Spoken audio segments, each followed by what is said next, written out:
We're officially back in space with this guy. Let's talk about it. Hey, great to have you here. So today we'll be discussing the 5th episode of Alien Earth. As a quick reminder, if you enjoy hanging out and talking alien, please consider subscribing to the channel for more future content.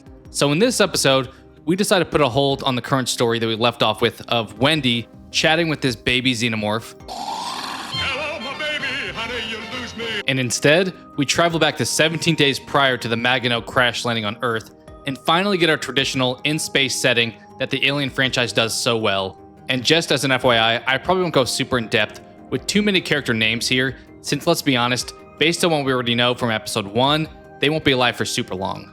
But we kick things off here with Morrow, the cyborg that we know pretty well at this point, and he gets woken up by one of his colleagues to find out that a couple facehuggers got out and jumped on the faces of 2 crew members, one of which was the captain. And when trying to help, the crew tried to remove one of them, but realized after cutting off the tail that their insides bleed acid and killed the captain.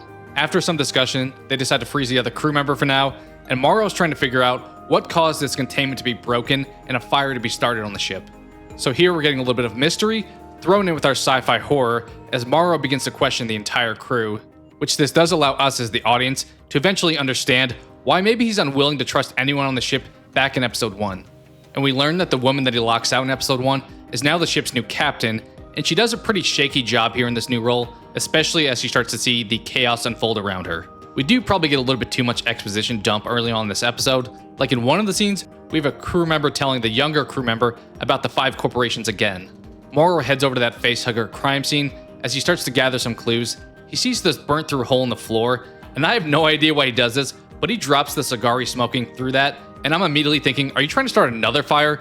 But nothing comes of that. I think it's just meant to show the depth of that acid impact.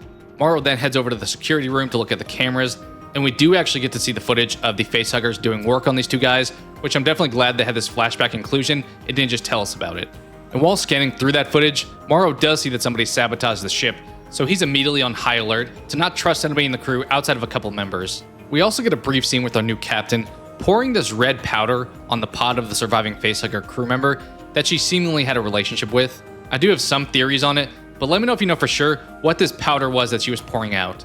Morrow does share the information that he learned about a saboteur being on board with a few people that he trusts, and he also learns here that somebody deleted the files. We then are shown a scene with the captain that probably wasn't necessary, but she's communicating with the ship's systems, and it's reminding her that the containment of these species on board is priority number 1 and to ignore the crew. She shows a little bit of reluctance to agree here, and the system ultimately threatens her with the security officer, aka Morrow, being put in charge if she doesn't, so she eventually does accept those terms. But we see here what we learn to be true later on, that the captain cares about the crew, and Morrow cares about the mission of bringing these creatures back. We then get a little bit more backstory of Morrow having left his daughter on Earth, with the song We'll Meet Again playing by the Ink Spots. And the tone of the song is like something out of the game BioShock, as we get a scene of Morrow on the beach with his daughter, telling her to look at the skies when she misses him. But then we're shown a letter that he received about his daughter having passed away in a fire 8 years into his 65-year mission. And maybe I'm missing something here, but the math isn't mathing on this document. It says her belongings will be available when he returns in 53 years, but 53 plus 8 is 61. Either that was a mess up, or like the return trip starts after 61 years and takes 4 years to complete. I kind of think it was a screw up though. Either way, the point here is that the only person that he cared about is now gone, really reiterating the point that this mission of securely bringing these aliens home safely is all that he has left, and if he doesn't complete it, his daughter died without him for nothing. I did wonder if maybe there's some foul play here, if his daughter died in a fire, but maybe that's looking too much into things. Also, if she died in a fire, what belongings of hers will really be left? We then find out that their fuel reserves are very low at this point, and they're essentially going to crash into Earth. We have alarms going off, and the captain wants to wake up the rest of the crew, but Morrow's not on board with that idea, and he's already here starting to insert himself as the ship's captain. Morrow and a few other crew members then head to the pod area and see that the guy with the facehugger on him is no longer in the cryopod that they put him in, so it seems like freezing the aliens does not work. Morrow then gets the electric guns out since he doesn't want to kill these things, and technically their blood could tear through the ship's hull. We then get what's probably the most intense scene of this episode, with this woman in the lab who's feeding these insect species that are locked in this tube. I think these are the ones that sucked out the blood of the soldiers earlier in the show. And next to her on the table there is the eyeball creature in its own glass container. And this woman's distracted, watching the one bug creature go for the food at the bottom, while the second one in that container goes and opens up the lid at the very top, so these things are pretty smart. And when it gets out, we separately have the eyeball creature knocking on the glass towards the woman. At first I'm thinking maybe it's trying to warn her, but upon reflection, I think it was actually trying to serve as a distraction, as that bug goes up to her water bottle and dumps in a bunch of baby parasites. That bug creature then tries to hide in her sandwich, but somebody else comes in the room and catches it and returns it to its glass chamber. But at this point, the damage has been done, her water is now infected, and we know it's eventually going to be a problem. I gotta say though, I don't think I'd be drinking anything in a room with these creatures. The two of them then leave the room, and this eyeball creature knocks itself off the shelf and the glass shatters, letting it loose. The entire ship of awake crew members all then meet up and mention that the guy in the cryopod is now dead, and the early stage xenomorph is now somewhere on the ship. And I gotta say, a lot of the crew here is pretty annoying, especially this engineer kid who's trying to be funny. The only characters on board the ship that I actually like are probably the captain and Morrow, and maybe this guy who does surgery later on. But during that team meeting, the obnoxious engineer kid then starts choking on his food and takes a swig of the girl's water that got contaminated, so clearly he's now screwed. Morrow then does bring up that one of them is trying to destroy the ship, and he's gonna now begin conducting interviews to figure out who it is. And during one of the interviews, one of the crew says, "Check the logs, I was in medbay," and that combined with a rogue crew member being mentioned as using the vents definitely gave me Among Us vibes. We then get a scene with that engineering kid who's down working on the ship's parts, and he starts coughing up blood from drinking that infected water. He winds up passing out, and the crew immediately heads to treat him. We also have that lab woman discover that the eyeball creature has busted out from the lab, so all hell is now breaking loose at this point. And I don't really get the point of this one character that Morrow is now interviewing. He tells Morrow that somebody from the cryopods is responsible for sabotaging the ship. Is this character just supposed to be smart? It felt like he would have some kind of higher purpose for the show.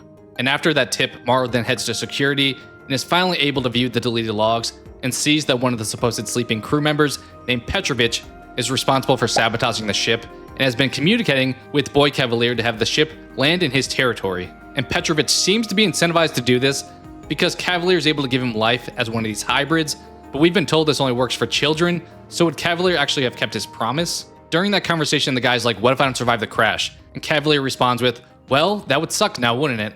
Which at this point, we know this guy ultimately doesn't make it to Kavalier. And then back with the rest of the crew, they're running tests on that kid engineer who passed out, and they decide they need to perform surgery to treat him.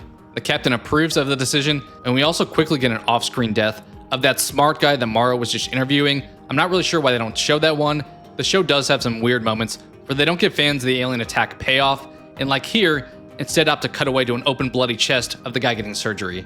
We see that the baby insects are now swarming his insides, and the doctor tries to remove one, but when he does so, him and the other woman in the room immediately pass out from the toxic gas emitted from the creature. So now all we have left from our awake crew is the captain, Morrow, Morrow's security colleague, this older engineer, and Petrovich alive on the ship.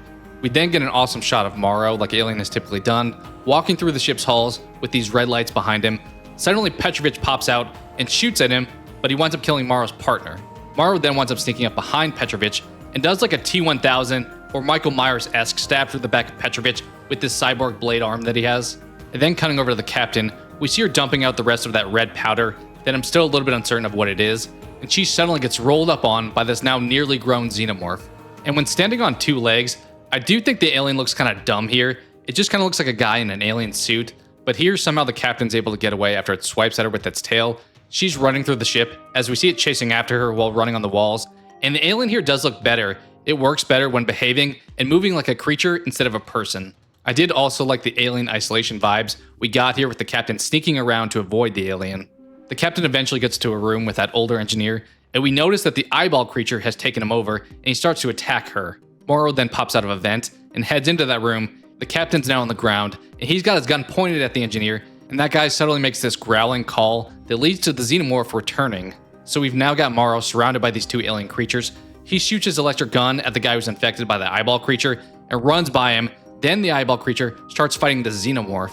So allegiances with these alien species seems a bit all over the place. I kind of thought the eyeball monster called for the xenomorph, but now they're fighting.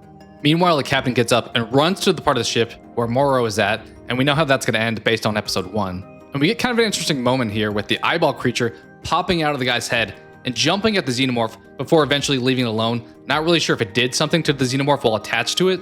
Either way, we do have the aliens show up and kill the captain as we get Morrow thinking about his daughter with the same song from earlier playing. It's kind of a cool visual that we get with the monitor text being reflected on his face, where it's saying crew status, crew dead.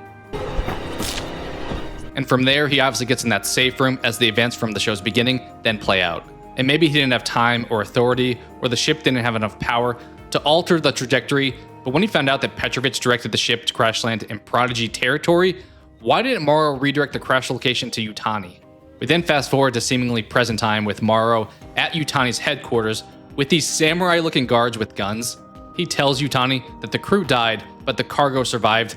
She says that arbitration has started with Prodigy, but Morrow is convinced that he needs to take matters into his own hands to reclaim the creatures and complete his mission. Before leaving, Yutani does wind up telling a guy in the room that whatever he wants, he gets, so it seems like she's on board with Morrow's plan. And the episode just ends with Morrow staring off into the distance as we zoom out to see the Wayland Yutani rooftop in a city backdrop with Cherub Rock by Smashing Pumpkins transitioning us into the credits. So once again here, a bit of an out of nowhere song choice to wrap up the episode.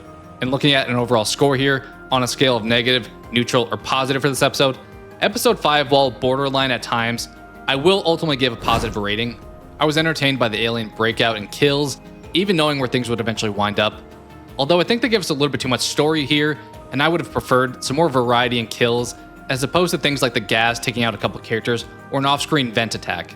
And it was kind of weird that the one woman from the lab didn't die from the infected water, even though she drank it first. I did want to see something like that Plumacare creature attacking somebody, or really anything that we haven't seen in action yet. So while this episode brought some cool moments with the standard alien in space formula that fans love, I think a few tweaks here and there could have made it even more awesome. But what do you think? Were you a fan of this episode? Are you like me that would have liked a bit more carnage and less slower paced story scenes? I will say they made Morrow easier to root for after this episode. I've seen some people say that they wish the show opened up with this episode instead of it being a mid-season flashback, but I actually think this worked better as a later episode.